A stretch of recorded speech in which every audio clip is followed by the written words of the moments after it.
Hey there, it's Ashley from WTI.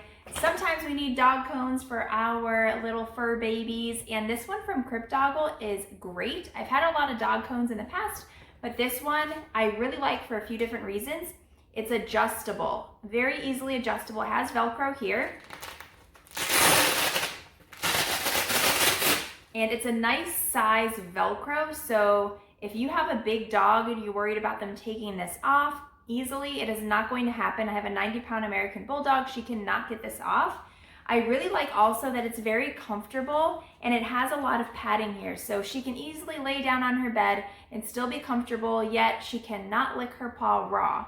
I also appreciate this drawstring on the inside, so this you can make tighter, again, so they can't get it off, and you just pull this down and it tightens like that. And this is a really soft corduroy material. Another feature that is also really great with this dog cone is that this plastic here actually folds down.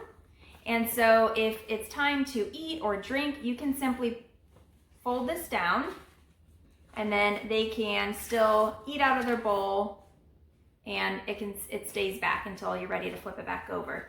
So if you're looking for something that unfortunately we sometimes have to have, whether your dog has had surgery or won't stop licking like my dog, seasonal allergies causes that for her, then I highly recommend this. It has worked out great for us, and it's really been a paw saver, I guess I should say, for Athena, because poor thing, she just can't stop licking her paws, but that's just my point of view.